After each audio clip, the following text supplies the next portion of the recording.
guys? My name is Veronica, also known as Coach V, and I am your host for the Oversharing podcast with Live the Dream Media.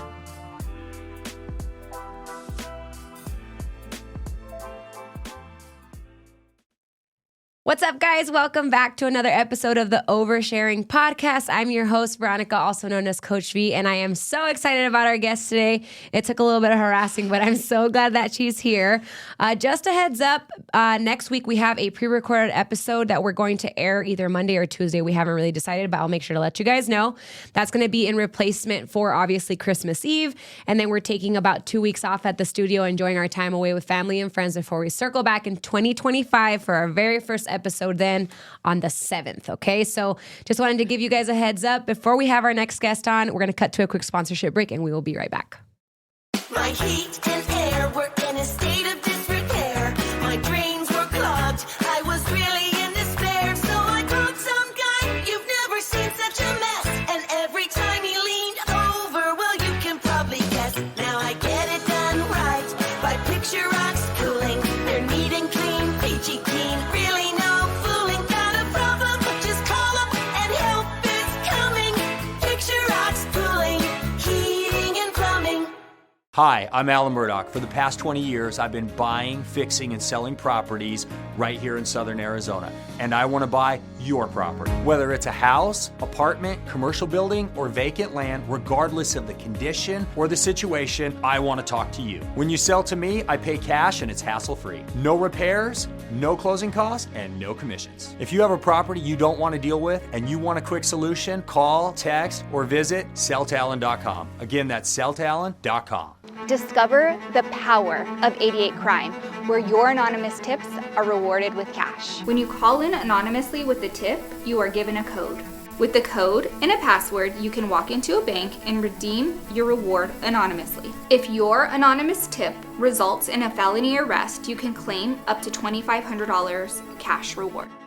Let's stop the silence on crime and strive for a safer community. For more information, please visit 88crime.org or call 88crime. Copper Creek Cookies, Copper Creek Cookies, coppercreekcookies.net. We can print anything on our soft vanilla logo cookies. We deliver them and other sweet treats locally. We are located at 4249 West Ina Road, Suite 121. Call us 520-300-1131. We bake smiles. Copper Creek Cookies, Copper Creek Cookies, coppercreekcookies.net.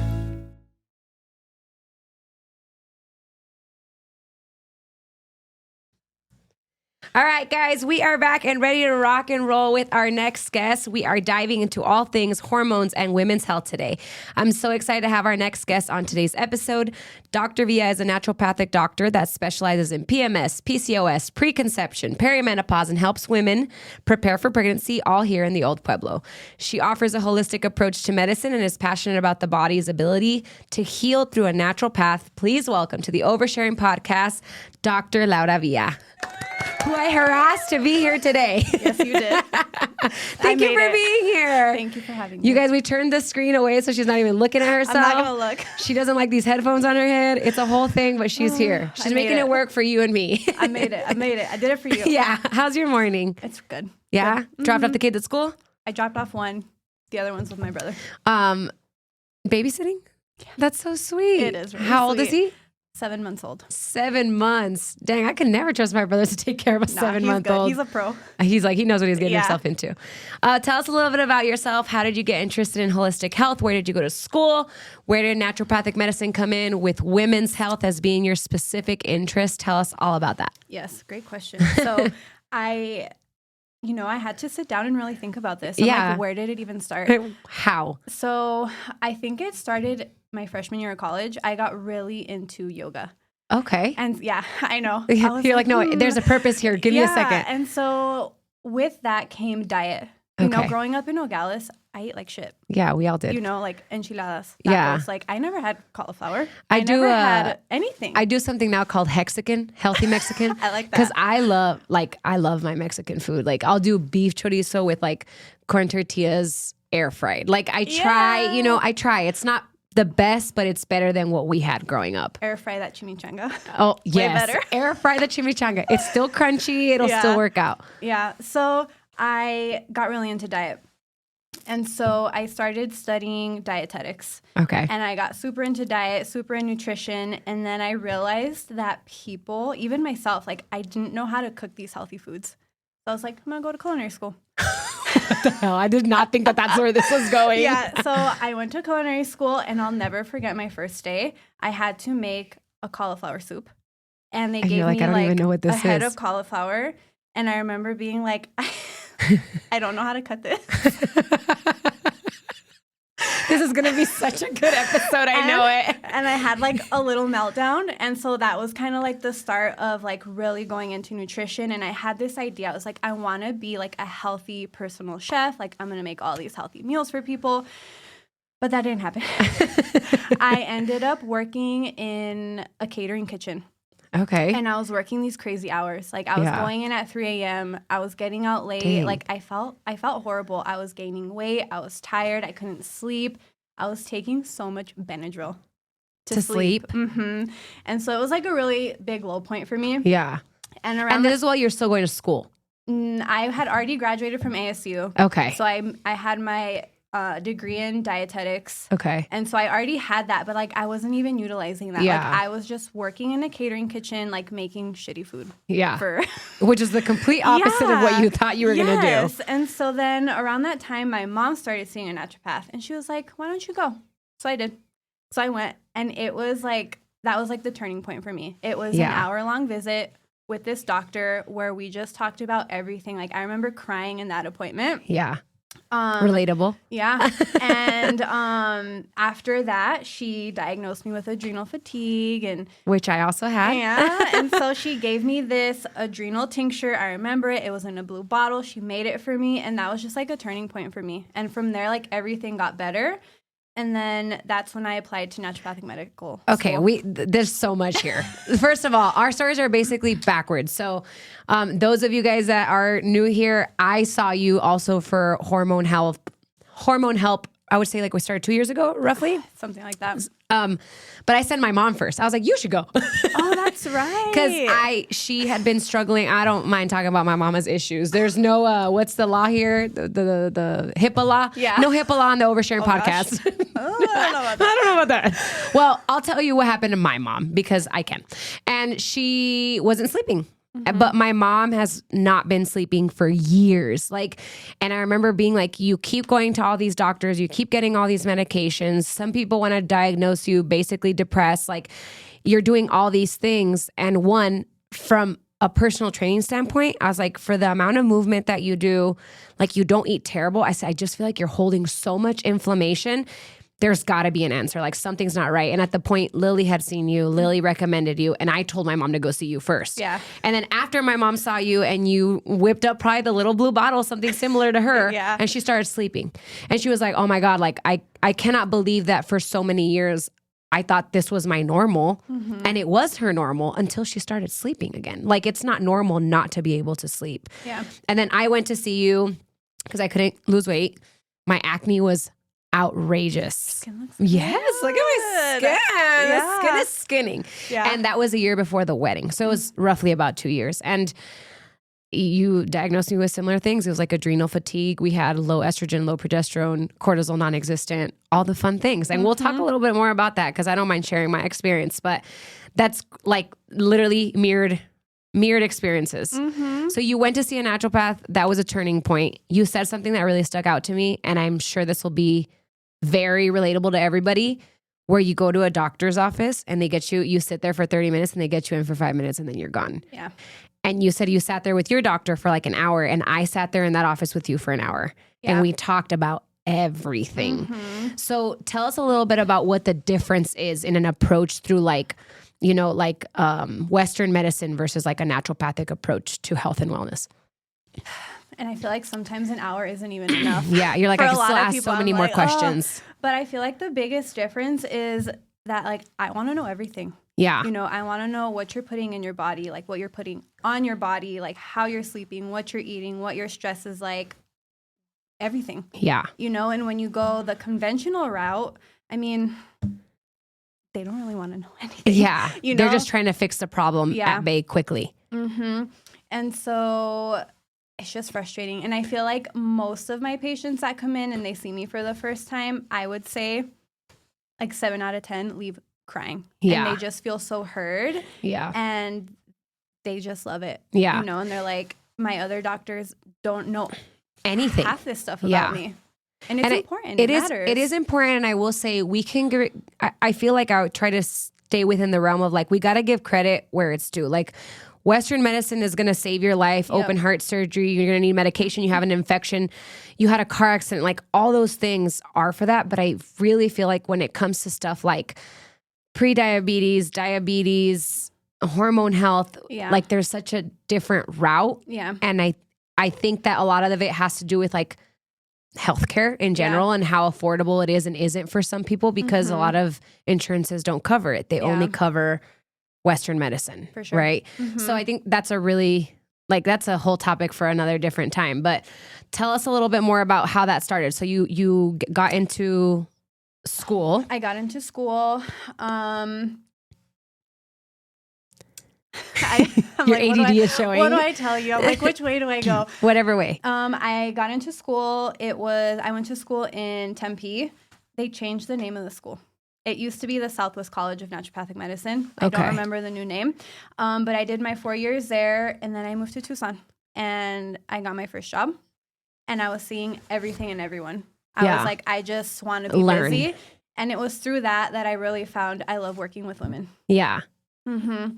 And so I find that most women that I see, you know, they're tired, they're gaining weight, they're not sleeping, and they're so misunderstood. Yeah. And like, they're very quick to be like, here's an antidepressant. Yeah. Here is this. And so I just really found, like, I love empowering these women. Yeah. And so that's how I got into women's health. Yeah. And then I slowly got into fertility. Mm-hmm. I remember the first couple that I saw that was trying to get pregnant, and I was like, this is it. Like, this is the shit that I signed up for. Yeah. It's like, I am like so invested. Yeah. I'm so invested. And I love when people tell me I got a positive pregnancy test. It gives me chills. Yeah. Full body chills. Well, you were also one of the people that I messaged early on when we found out we were pregnant. And I told you a little bit about how I wasn't quite ready to talk about it yet, but I feel better now. And we talked a little bit about the things that have been hard in the process. But I do want to talk a little bit about miscarriages before we get into all the other stuff that we had originally planned, because I feel like it's such a taboo topic for a lot of people. And I think like my message this morning, I was like, hey, don't feel bad. Because you asked me this morning, you're like, how are you feeling? Yeah. And because we hadn't talked since I told you 3 weeks ago that I was pregnant. And I was like, please don't feel bad. Yeah. Had a miscarriage a week after I told you that I was pregnant. I'm good. Like, and then you didn't say anything. But it was it's okay. It's okay. Yeah, you're like, I was at school drop off. Yeah. It's totally fine. But I really do feel like people just don't know what to say. And I have a lot of mixed emotions about this. And the way that I approach things doesn't have to be the way a lot of other people approach it.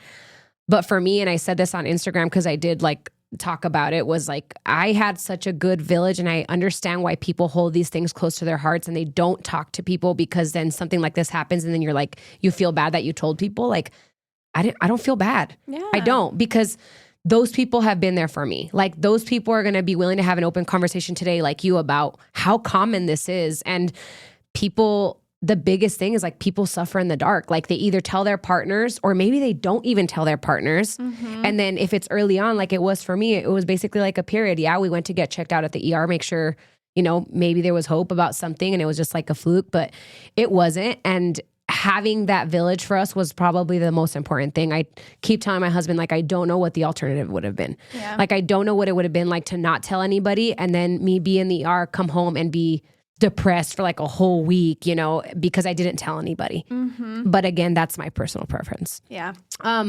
Let's talk a little bit about that. So how common are miscarriages? I know how common, but let's talk about it. Let's dive deep.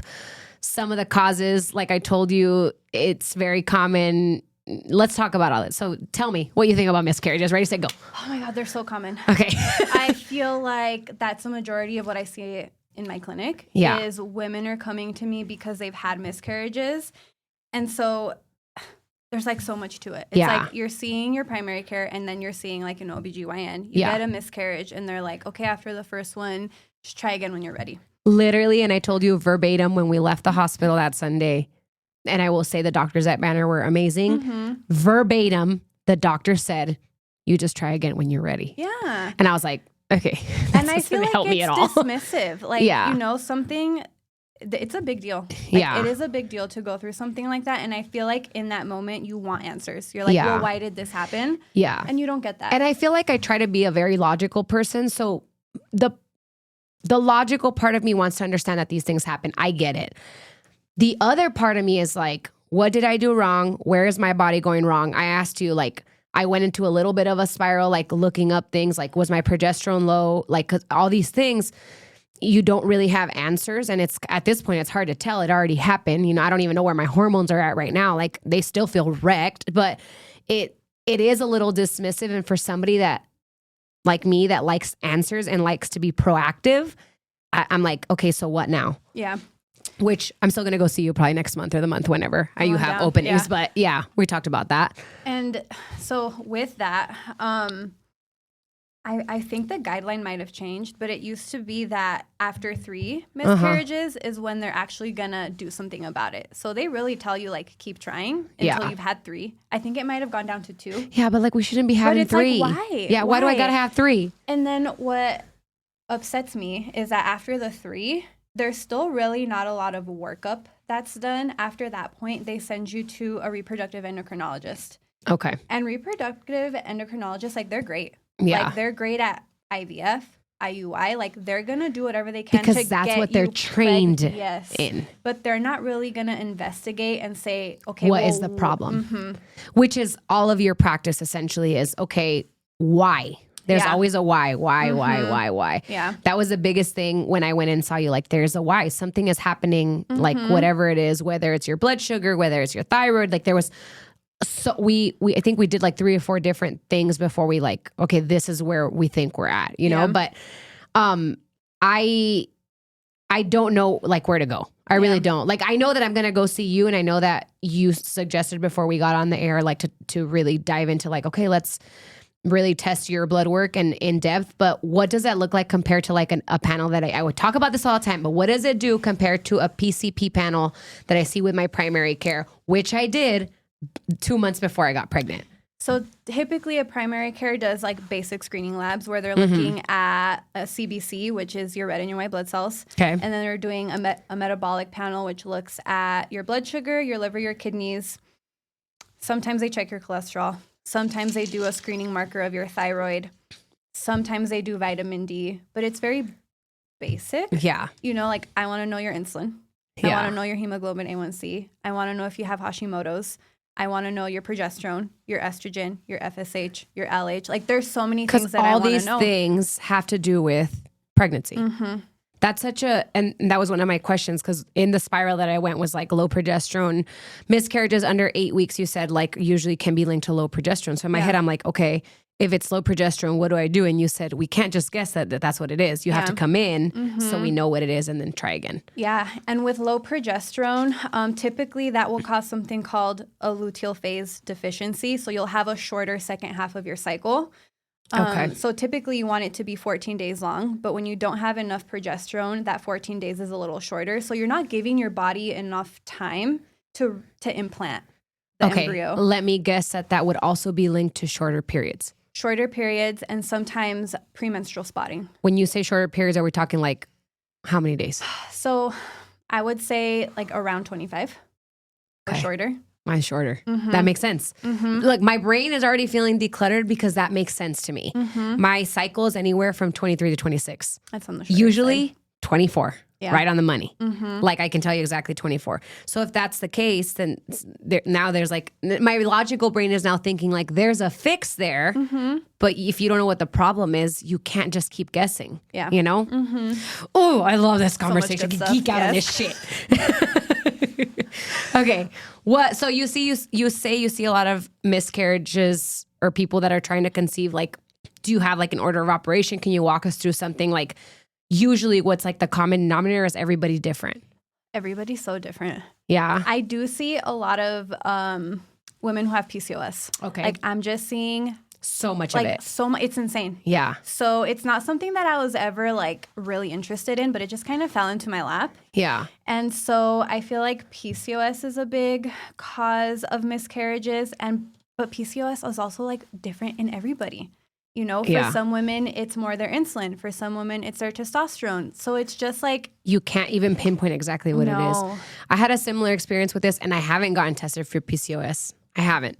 But again, when my brain starts thinking logically, one of my friends, when I was struggling to lose weight, she has PCOS. So she was like, do you think maybe you have PCOS? And I was like, I don't think so. Like, I don't have any of the symptoms. Like, I don't have the extra hair. My cycles are short. Like, it is like midsection fat. Like it wasn't exactly lining up. And she goes, okay, Veronica, that makes sense. But she's like, think about this. When you have PCOS, what do they tell you to do? I'm like, work out and eat healthy. And she's like, and what do you do for a living? And I was like, work out and eat healthy. She's like, exactly. So you can have you can have it, but you've managed it. And I'm like, it kind of makes sense, you know? Yeah. But also when I had the miscarriage and I went and they did a vaginal ultrasound, because they do an ultrasound, I was like, is there anything that I need to be aware of? And they're like, no, everything looks good. So I'm like, okay, do I trust that though? Like, because it's an ultrasound. Yeah. Usually they do a vaginal ultrasound to see if there's any like cyst in the ovaries. She said everything looked good. I was like, I wonder. I don't know. Had you had an ultrasound before? Never. Okay. Not what I wanted to be my first experience, I will say. Yeah. But not everybody has cystic ovaries, you know? Yeah. So it's like you can have PCOS and not have cystic ovaries. Yeah. So to have PCOS, you can have, to be diagnosed, you have to have 2 out of these 3. So the 3 are actual high levels of testosterone or symptoms of high testosterone. So like acne, oily skin, abnormal hair growth. So they're either like really high on your labs or you have the symptoms of it. Okay. You also have to have irregular cycles. So maybe you're not having a cycle at all or they're really short. Yeah. Oh, wow, guys, I got PCOS. No, don't. I know, I'm just kidding. Take it just easy. kidding. Take it easy. Have an EG. No. Don't have an EG. No. Sorry, guys. Don't do that. We're taking all the fun out. Keep going. Or you have to have cysts on your ovaries. Okay. So, I mean, it's possible. Yeah. We're going to do a lot of testing next month, dude. And I do a lot of testing. Like, I like to know. Yeah. And at my office, they're always making fun of me. They're like, Dr. Via's going to order so many labs. tests, But sorry. it's like, I need to, and I don't like to guess. Like, a lot of the times my patients are like, well, what can I take in the meantime? And I'm like, Nothing. I don't want to guess. Like, I want to know what's going on in your body. Yeah. But that's what makes you a good doctor. You're welcome. Thank you. No, I really do appreciate I send like a lot of my clients, I'm like, go see Dr. Via. That's why I'm here. I am so glad. I was like, there's got to be an exchange here, Via. You got to come in. I was like, I was telling... Yeah. I forgot his name. David. Yeah, David. I was like, you know, she sends me so many people. I was like, that's why I changed my mind. I ride for people that have helped me. Like, and I know that anybody that knows me knows that about me. Like, if you've helped me in any way, I'll ride for you. Like, you help my mom, you help me, and you've helped plenty of my clients. I got you in my corner. Yeah. Yeah, I love that. Okay. Let's, you said something and I wanted to circle back to it. Let me take a break to a sponsorship break and then I'll remember what it was. We'll be right back, guys.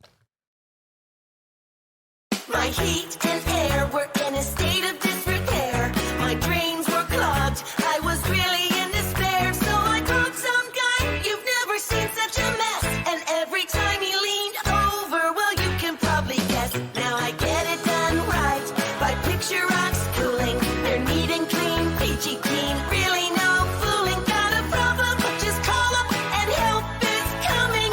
Picture Rocks Cooling, heating and plumbing.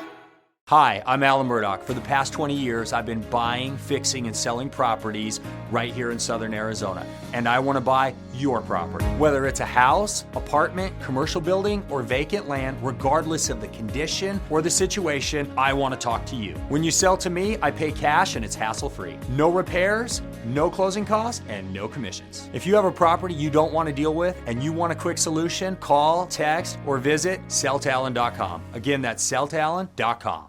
Discover the power of 88 Crime, where your anonymous tips are rewarded with cash. When you call in anonymously with the tip, you are given a code.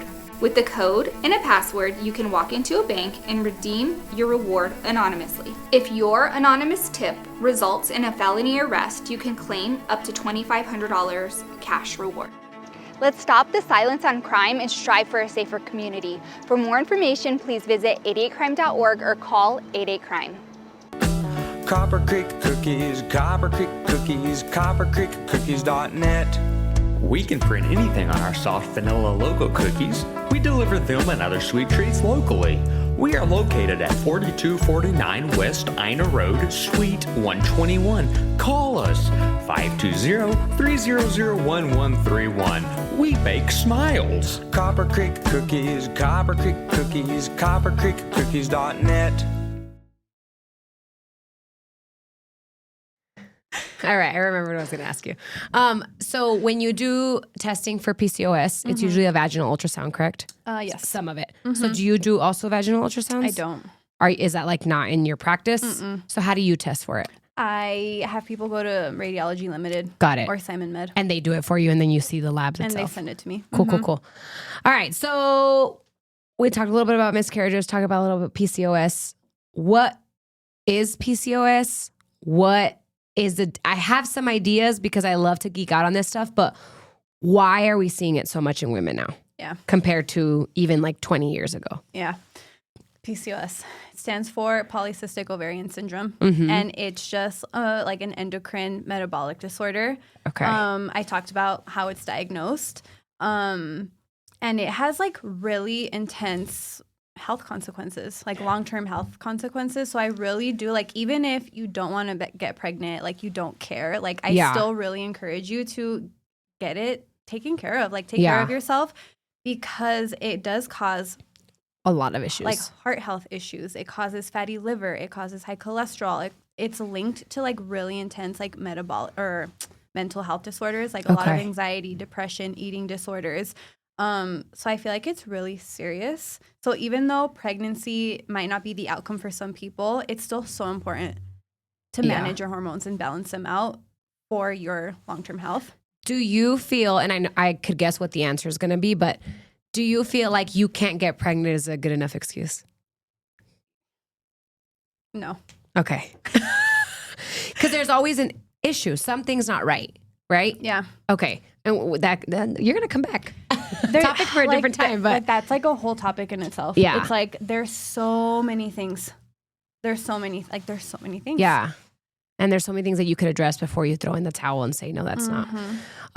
What is the difference between now and like say 20, 30 years ago with PCOS? Like, is it like, because there's a boom. Yeah. I know it has a lot to do with endocrine disruptors, the stuff that's in our food, the stuff that we consume. And I'm really curious. I just added this. I'm like, what does your house look like? Glassware everywhere. Yeah. Makeup, she doesn't wear any. She's a natural beauty. Are you like a hippie? I kind of am. Okay. And like my dad I was going to say, how does your dad feel about that? They love it. Yeah. And I feel like they're learning to love it. Yeah. But you know, you asked me like what is causing like PCOS to be more common, and I really do think it's our environment. Yeah. I went to a conference I can't remember one. Doesn't matter. And she did this whole talk on microplastics and nanoplastics. Oh, and dude. Like I got into one. I think a podcast a couple weeks ago, and I was like, "Oh my god, I'm eating nanoplastic." Yes, I'm eating microplastic. It's huge, and so like I knew that plastics were an issue. Like I know BPA is an issue. Like I know they're endocrine disruptors, but I guess I never really knew like exactly what these nanoplastics and microplastics are doing. Yeah. And her talk was amazing. Like she was showing us that on autopsies, they are finding plastic in our brains, like in all of our organs. Like it's slowly accumulating in our bodies. And so, oh my God, that's a whole topic on its own. Tell us a little bit about what an endocrine disruptor is for someone that's never heard the term. What does it do? How is it linked to PCOS and possibly other underlying health issues? Endocrine disruptors basically act like estrogen in your body. Okay, and so fake estrogen. Yeah. So women naturally make estrogen, and these things that we are consuming are coming into our body, into our bloodstream, and mimicking estrogen. Yeah. So then we're producing an oversupply of fake estrogen in the body. Yeah. Which causes Estrogen dominance. Estrogen dominance. Yeah. So your PMS is crazy. Yeah. Like you're bleeding like crazy. You're irritable. You're bloated. PMDD even, just like being really irritable. Yeah.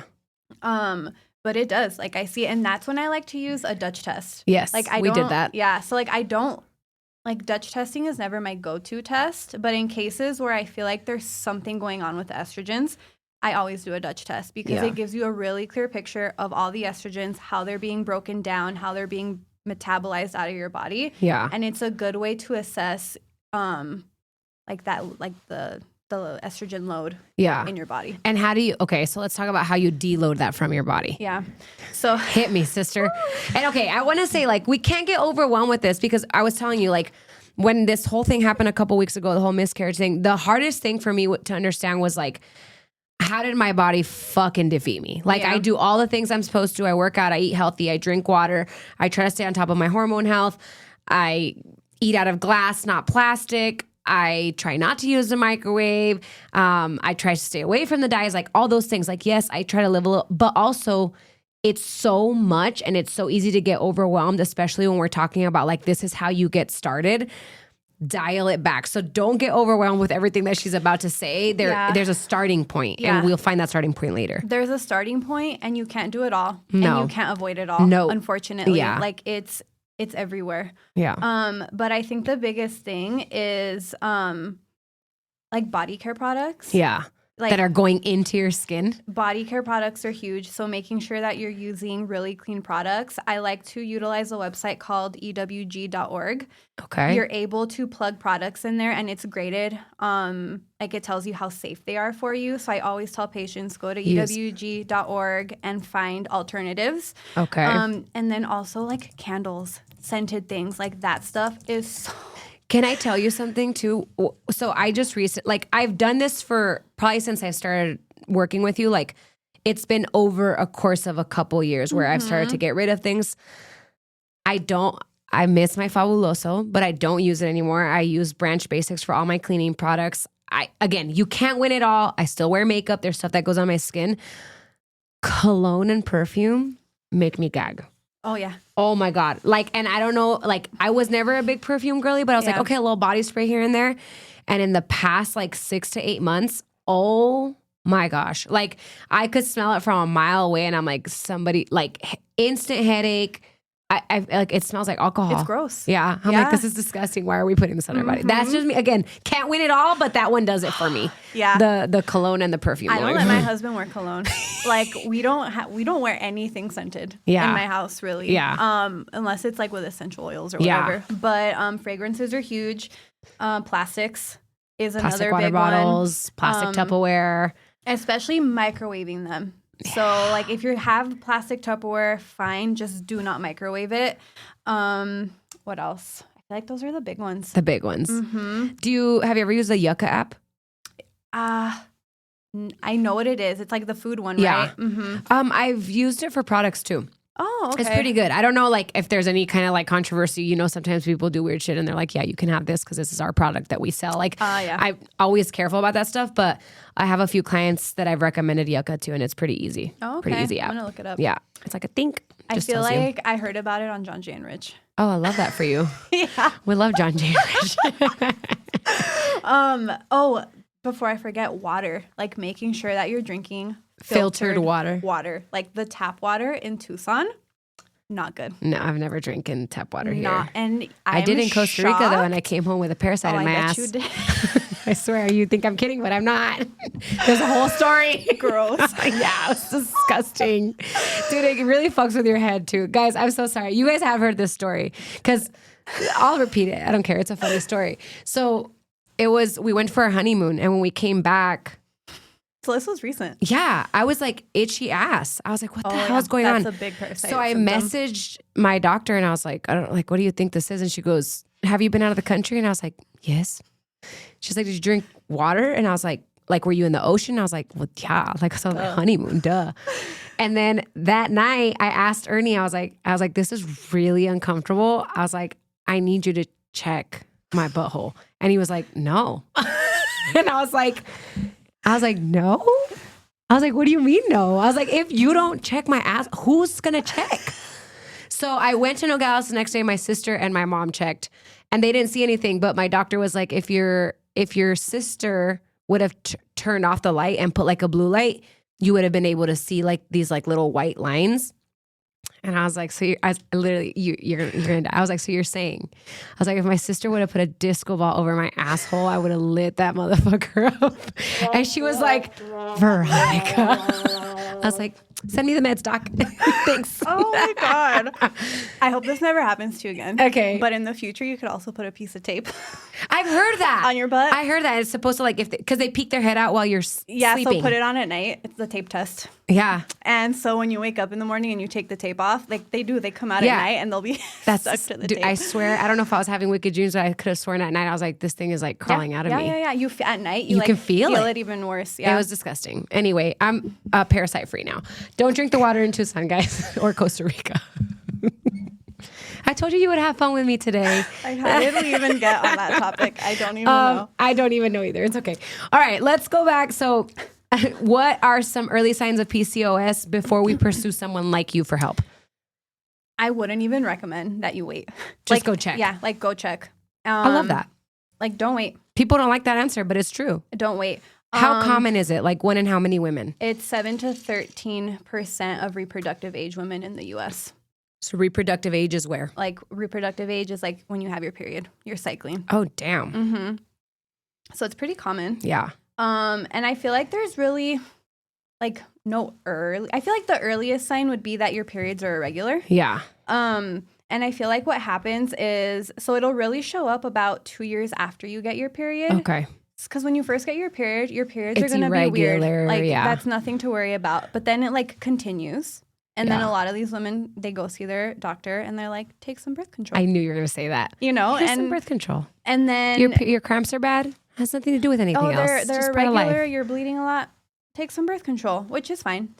Women want to do that. Yeah. And I'm okay with Yeah. that. And I support their bodies while they're on birth control. So to Yeah. each their own.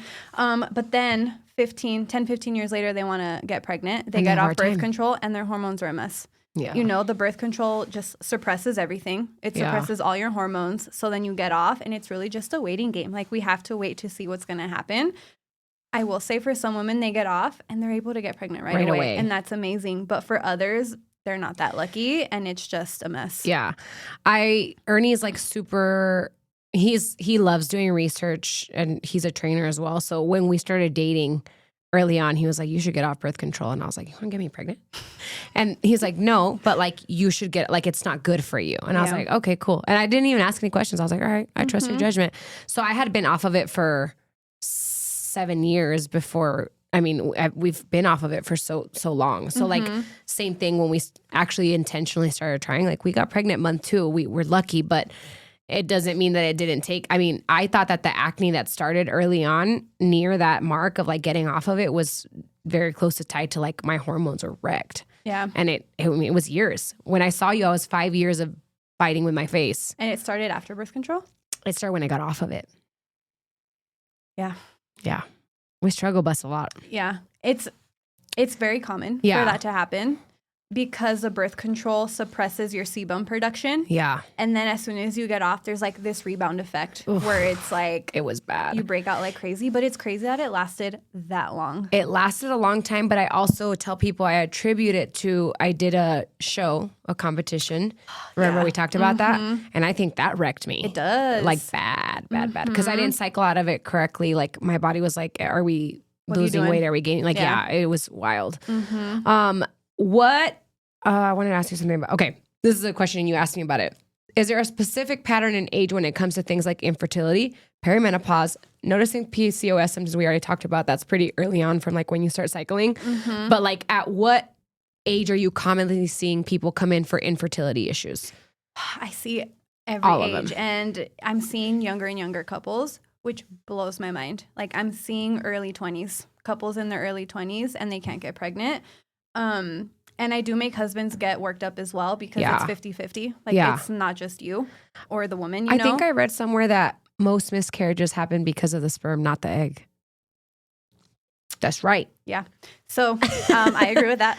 And so I do make all the men get a a semen analysis. Okay. And they have really low sperm counts. Like I'm seeing these really horrible sperm counts.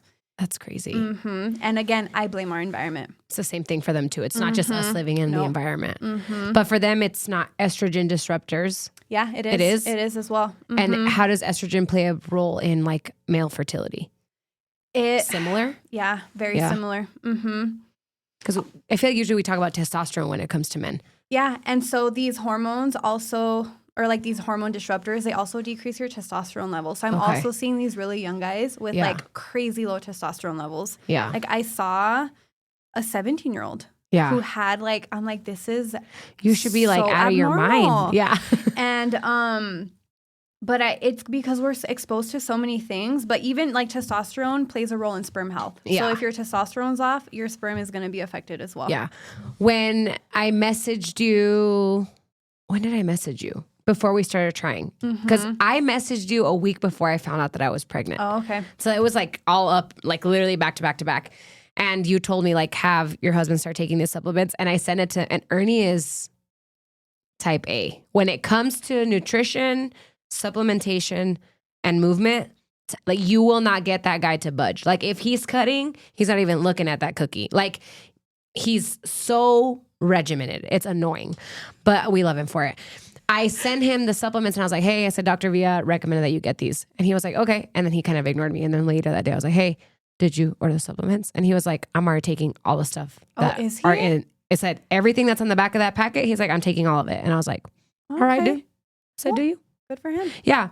Me on the other end, couldn't be me. I'm the worst. Like I order stuff and then I forget to take it. Yeah. Like this last night I was like, I got to get my supplements going. And I put it next to the fridge where I grab my coffee in the morning so I can make sure that I remember to take case. it. I tell everyone, just get a pill case. Como viejita. Yes. Like I have one. Yeah. You're like, it's decked out in stickers. Yeah. Get a cute one. Get a pill case. Make it easy. I love that. Okay, I do want to know what your house looks like. Cleaning products, makeup, food. What are you using? What are you not using? You're not using any bad things, so I want to know. I don't have a microwave in my house. So honestly, I don't microwave anything. I don't mind the microwave. I'm more annoyed that it's like on top of my stove and like if like grease pops up, like I could do without a microwave. Tell me more. Let's see what else. I clean my floors with vinegar. Okay. So I grew my mom used Fabuloso Fabuloso, and I love how it smells in like this weird way, but I clean my floors with vinegar. And I also think about my kids, you know, like my kids are on the floor all day long. And I'm like, do I want them being exposed to like all this shit that's like in Fabuloso? No. Yeah. So I use vinegar to clean my floors. And then what are your go-to like beauty products? What are you using for hair? for my hair, I like to use what's it called? Plain products. Okay. And I like them because not only is it a clean shampoo, but they're also like they don't use any plastic. Okay. And so when you order your bottles, they come in aluminum. And you can pour it into the other one. And you'll ship it back to them. So when you go to buy a new bottle, they'll send you a shipping label. You send back your old bottles, and they'll send you new ones. Okay. So it's like a closed loop system. Yeah. You're not using any plastic. Okay, I love There's that. also a store over at El Mercado, What's it called? Cero. And it's like a little refillery, and you can go and you can fill up your shampoo there. Yeah, so I highly recommend. I saw it on Instagram, like on a reel, and I was like, oh, I didn't even know that existed. And I think there might be one on the Northwest side too, but a different name. That's what Lily was telling me. Okay, then it is. Okay, I wasn't wrong. But I don't know what I've never seen it. Yeah, I want to check it out. that is genius. So those of you that don't know what it is, it's basically you go into like a shop and they have all this glass where they have like products like cleaning products, shampoo, conditioner, body, and you just refill your bottles. Mm-hmm. So instead of buying plastic at the store, like we all do. Mm-hmm. Have you tried Branch Basics? Do you like it? I feel like I tried it a long It's not bad. time ago. I will say I've slowly gotten like dipping my toes into like the essential oils. Like when I mop my floors, I do the Branch Basics and I put like a few drops of lavender just to give the house like a little bit of a smell. But yeah. I honestly use vinegar for like everything. Yeah. I use vinegar. Like bottles of vinegar. Mm-hmm. And like mix it with water. Yeah. Mm-hmm. To like break it a little and bit. I do add essential oil because if not, like it smells like vinegar. it does smell like vinegar. It's kind Your of husband's gross. like, all right, we can do this clean stuff, but the house can't smell like vinegar.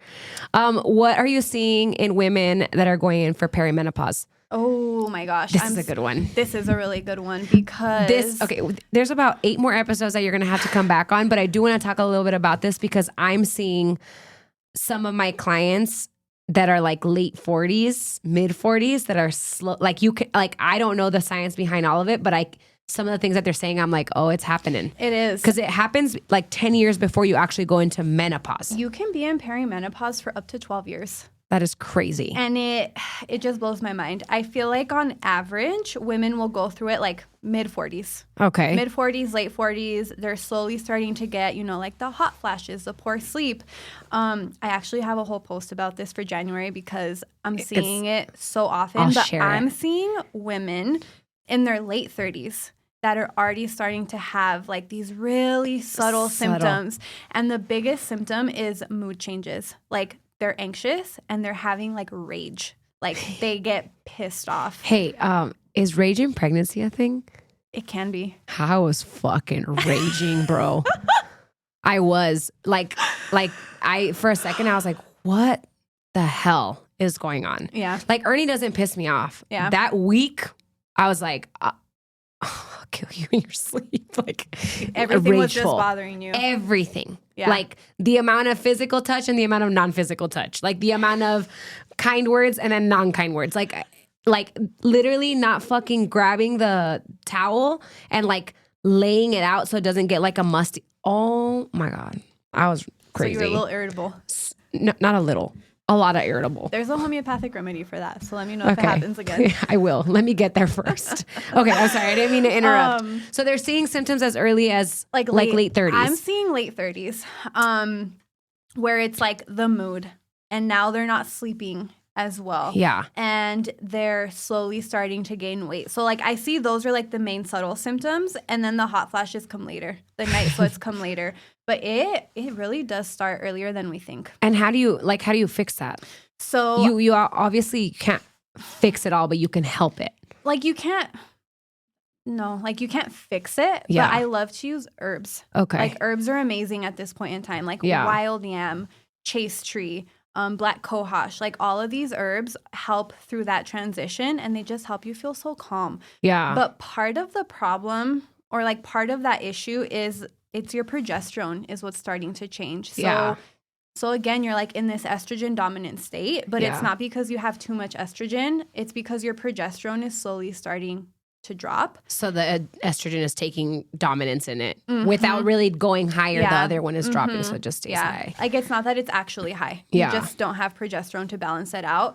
And progesterone is such an important hormone for a lot of reasons, but the two main things is one, it helps with anxiety and like feeling calm. When you take it orally, it crosses your blood-brain barrier and it promotes GABA. It's very calming. So as women start to lose progesterone, that comes down and then you're just anxious as shit all the time. Yeah, and you need it to sleep. And so that's what happens in menopause. It's like you don't have that progesterone and then you stop sleeping. Oh my you just don't sleep. That sounds awful.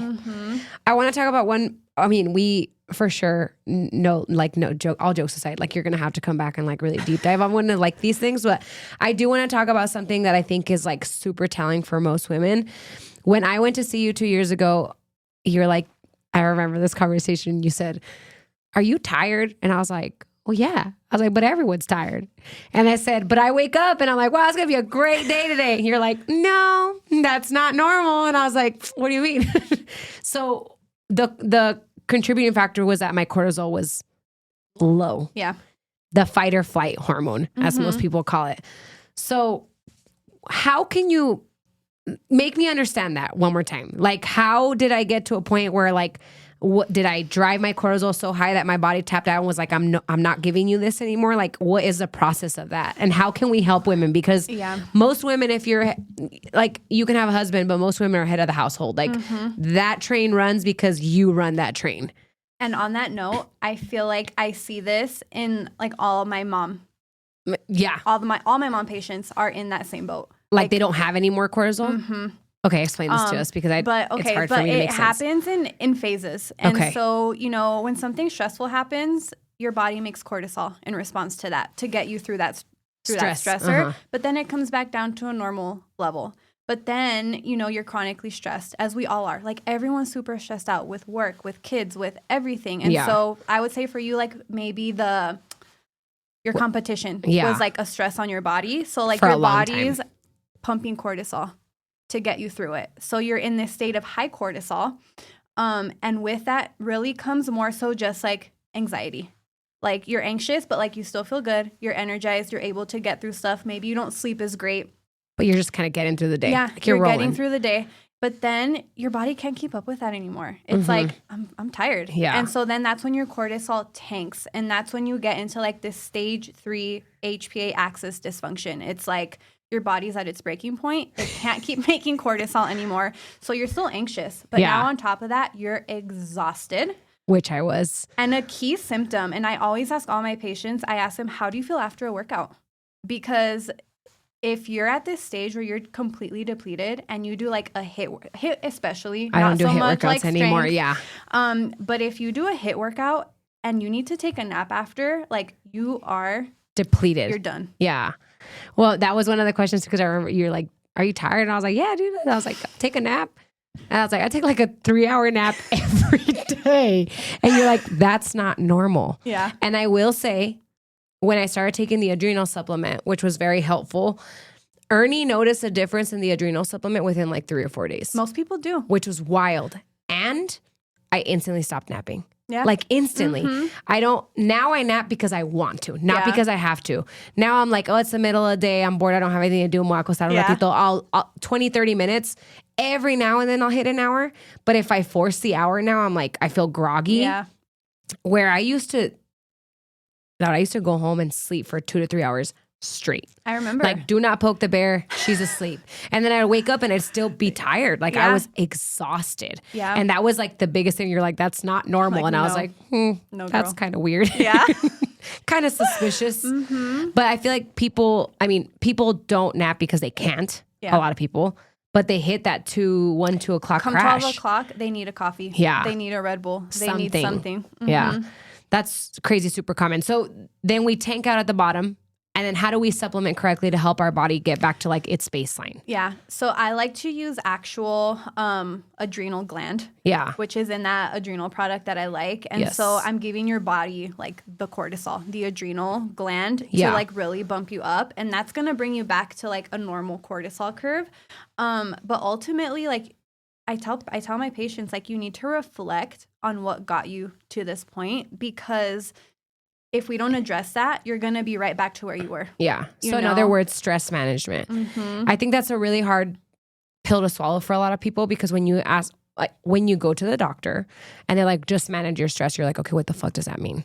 But I would say in talking to you, it's like that part of like, you have to reflect what you did to get here. For me, it was a lot of HIIT workouts because I love them. I still do. I just don't do them anymore.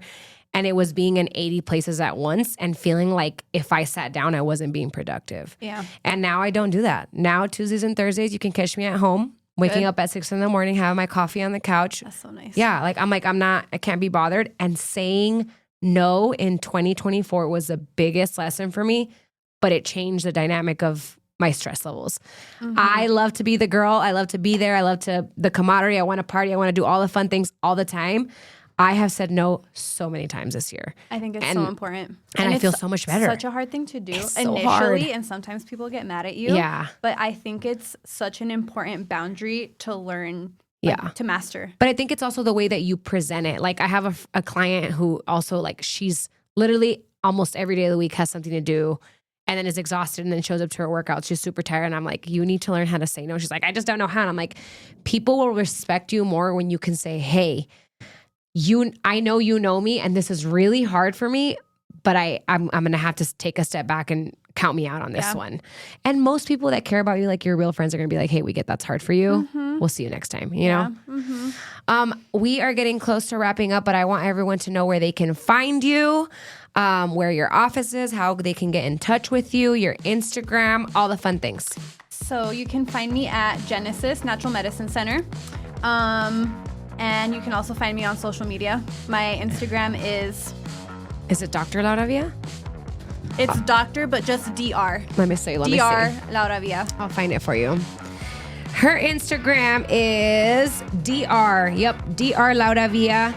You guys can follow her. Let her know that when you go and see her to fix all your shit, that you heard her on the podcast. I'll try my best. We're going to have her come back You guys, don't forget, next week we are doing a pre-recorded episode. We'll be out of the studio for 2 weeks after that. Back and ready to rock and roll on January 7th. Hey, thank you so much for coming. Thank you. I know this it was actually out of your, like so much fun. I told you it would be okay. I'm so glad that you came. You guys know where to find me, all things.GP Soto on Instagram, also on TikTok. Don't forget to give me a view on there because you guys are making me really sad. I'm not getting out of the 200s on TikTok. See you guys next time. Have a great day. Bye.